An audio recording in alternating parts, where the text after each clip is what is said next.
Hello everyone, welcome to नैनिस्टार academy. आज के इस छोटे से वीडियो में मैं आपको यूपी स्कॉलरशिप के रिगार्डिंग कुछ चीजें बताने वाला हूं।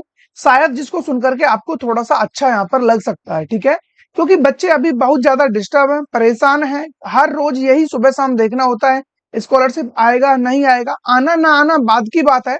कम से कम यहाँ पर अपना जो स्टेटस है वो तो वेरीफाइड में आ जाए, या फिर जो फॉरवर्डेड वाला स्टेप है उससे आगे बढ़ जाए। अगर करेक्शन आना है तो करेक्शन दिखा दीजिए, ठीक है। लेकिन हो क्या रहा है यहाँ पर, जो फर्स्ट फेज में बच्चों का स्क्रूटनी हुआ था लगभग 18,64,000 बच्चों का, उसके बाद यहाँ पर कोई भी काम नहीं किया गया है। चाहे आप वेबसाइट पर जाकर देखो, चाहे कहीं भी। एक बार मैं आपको वेबसाइट पर जाकर दिखाता हूँ, उसके बाद फिर मैं आपको बताता हूँ कि फर्दर अभी यहाँ पर हमें क्या करना चाहिए। ये है आप लोगों की यूपी स्कॉलरशिप की ऑफिशियल वेबसाइट।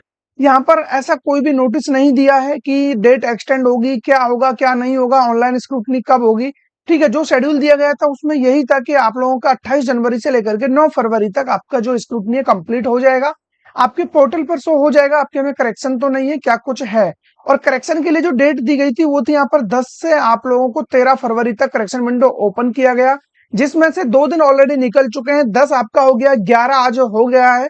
ठीक है, अभी तक कोई भी यहाँ पर इंप्रूवमेंट देखने को नहीं मिल रहा है। और जो स्क्रूटनी इन्होंने की है वो भी number as it is remaining अभी भी वही है, 18,64,427। तो यहाँ पर भी कोई इंप्रूवमेंट नहीं देखने को मिल रहा है। तो क्वेश्चन अब माइंड में ये आ रहा है कि अब हमें क्या करना है। तो इस कंडीशन में मैं आपको बता देता हूँ। देखिए, आप लोग चाहे वेबसाइट पर बार बार जाकर के चेक करिए, या आप मेरे को बार बार आकर के कॉल करिए, या फिर आप बार बार जाकर के यूट्यूब पर वीडियोज देखिए, उस सबसे कुछ नहीं होने वाला है। ठीक है, एक चीज मैंने आपको ऑलरेडी बता दिया है लाइव सेशन में कि मैंने समाज कल्याण विभाग से बात कर लिया है।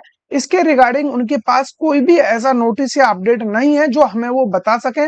उनकी तरफ से बोलना सिर्फ यही है कि आप अपना स्टेटस चेक करते रहिए, अगर कुछ भी करेक्शन आता है तो उसको करिए, और अगर कुछ भी नहीं आ रहा है तो जस्ट आपको वेट करना है। तो अभी जो प्रेजेंट टाइम चल रहा है इसके अकॉर्डिंग हमें यही मानना पड़ेगा कि अभी ना ही हमारे लिए कोई करेक्शन डेट डिसाइडेड है, और ना ही ऑनलाइन स्क्रूटनी के लिए कोई भी डिसाइड यहाँ पर डेट डिसाइडेड है। क्योंकि जब हमारे डेट के अकॉर्डिंग कोई भी काम हो ही नहीं रहा है तो फिर हम ये चीज कैसे मानेंगे। क्योंकि अभी आप मान के चलिए आज 11, 12, 13 2 दिन और बचेंगे, इसके बाद ये करेक्शन का डेट भी ओवर हो जाएगा। लेकिन अभी तक यही नहीं पता है कि करेक्शन आएगा भी नहीं आएगा, क्या स्टेटस है क्या नहीं है, वेरीफाइड होगा नहीं होगा। ठीक है, तो कुछ भी काम इस पे नहीं किया गया है। तो आप अपने मन में ये मान के चलिए कि अभी आपके लिए प्रॉपर टाइम मिलेगा। अगर करेक्शन आया तो उसके लिए भी इन्हें डेट एक्सटेंड करनी पड़ेगी। तो जस्ट आपको टेंशन फ्री रहना है। ये सोच सोच करके कि डेट निकल जाएगा, ये हो जाएगा वो हो जाएगा, कुछ नहीं होने वाला है। ठीक है, बिल्कुल भी टेंशन नहीं लेना है। चाहे फिर इन लोगों को, जितने भी बच्चों ने फॉर्म फिल किया है, ठीक है, हो सकता है कि सबको ये बाईपास करते हुए जितने भी बच्चों का फॉर्म फॉरवर्ड हुआ है उन सभी बच्चों को इनको स्कॉलरशिप देना पड़े, अगर ये स्क्रूटनी नहीं करते हैं तो। ये तो सिंपल सी बात है एकदम, क्योंकि कोई भी बच्चा इस तरीके से नुकसान नहीं झेलेगा।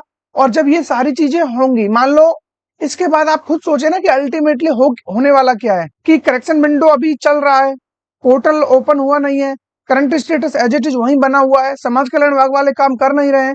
तो इसका मतलब यही है ना कि ये जो टाइम है उसमें थोड़ा सा डिले होने वाला है।